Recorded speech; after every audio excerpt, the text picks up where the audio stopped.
ಎಲ್ಲರಿಗೂ ನಮಸ್ಕಾರ. ನನ್ನ ಯೂಟ್ಯೂಬ್ ಚಾನಲ್ಗೆ ಸ್ವಾಗತ. FDA, SDA ಮತ್ತು ಗ್ರೂಪ್ ಸಿ ಪರೀಕ್ಷೆಗೆ ಸಂಬಂಧಿಸಿದಂತೆ ಪ್ರಮುಖವಾಗಿರ್ತಕ್ಕಂಥ 30 ಸಮಾನಾರ್ಥಕ ಪದಗಳು. ಒಂದನೇ ಪದ ಲೋಹಿತ. ಲೋಹಿತ ಅಂದರೆ ರಕ್ತ ಅಥವಾ ತಾಮ್ರ ಅಥವಾ ಕೆಂಪು ಬಣ್ಣದಲ್ಲಿ ಇರುವಂಥದ್ದು. 2 ಸ್ಕಂಧ. ಸ್ಕಂಧ ಅಂದರೆ ಹೆಗಲು. 3 ಸ್ರೋತ. ಸ್ರೋತ ಅಂದರೆ ನದಿ. 4 ಪ್ರತಾನ ಅಂದರೆ ಗುಂಪು. 5 ವ್ರಾತ ಅಂದರೆ ಸಮೂಹ.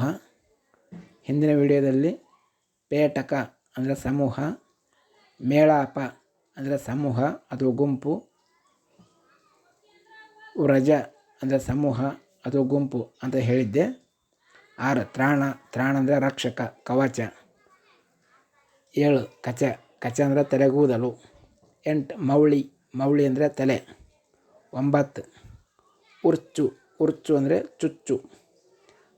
10 ಕೂರ್ಮೆ. ಕೂರ್ಮೆ ಅಂದರೆ ಪ್ರೀತಿ. ಇನ್ನೊಂದು ಕೂರ್ಮ ಅಂತ ಬರುತ್ತೆ. ಕೂರ್ಮ ಅಂದರೆ ಆಮೆ. ಅದನ್ನು ಮುಂದಿನ ವಿಡಿಯೋದಲ್ಲಿ ಹೇಳುತ್ತೇನೆ.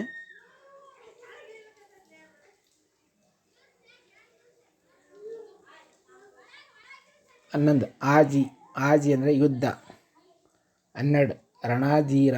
ರಣಾಜೀರ ಅಂದರೆ ಯುದ್ಧ ಭೂಮಿ. 13 ಬೆಸನ್. ಬೆಸನ್ ಅಂದರೆ ಆಜ್ಞೆ.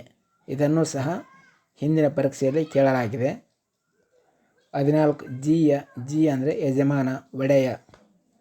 15 ಕಾಳ್ಬಟ್ಟೆ. ಕಾಳ್ಬಟ್ಟೆ ಅಂದರೆ ಕಾಡುದಾರಿ. 16 ಧುರ. ಧುರ ಅಂದರೆ ಯುದ್ಧ. 17 ಉರೆ.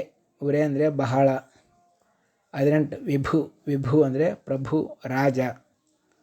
19 ರೌಸು. ರೌಸು ಇದು ಒಂದು ಗ್ರಾಮ್ಯ ಪದ. ಇದರ ಗ್ರಾಂಥಿಕ ರೂಪ ರಭಸ. 20 ಯುಗಳ.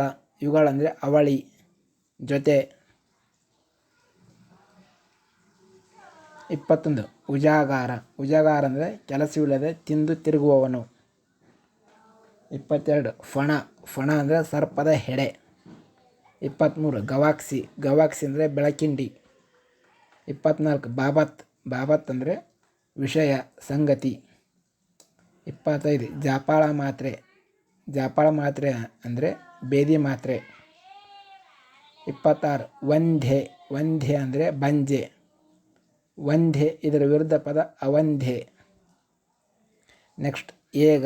ಏಗ ಇದು ಸಹ ಒಂದು ಗ್ರಾಮ್ಯ ಪದ. ಇದರ ಒಂದು ಗ್ರಾಂಥಿಕ ರೂಪ ಯೋಗ. ಅನ್ವಯ. ಅನ್ವಯ ಅಂದರೆ ಪ್ರಯೋಗ. ಇನ್ನೊಂದರ್ಥ ವಂಶ. ನೆಕ್ಸ್ಟ್ ಸುರಭಿ. ಸುರಭಿ ಅಂದರೆ ಕಾಮಧೇನು. ಲಾಸ್ಟ್ ಮಜಕೂರು. ಮಜಕೂರು ಅಂದರೆ ಸುದ್ದಿ. ಇವಿಷ್ಟು ಇಂದಿನ ಪದಗಳು ಆಗಿದ್ದವು. ಮತ್ತು ಮುಂದಿನ ವಿಡಿಯೋದಲ್ಲಿ ಭೇಟಿಯಾಗುತ್ತೇನೆ. ಬಾಯ್.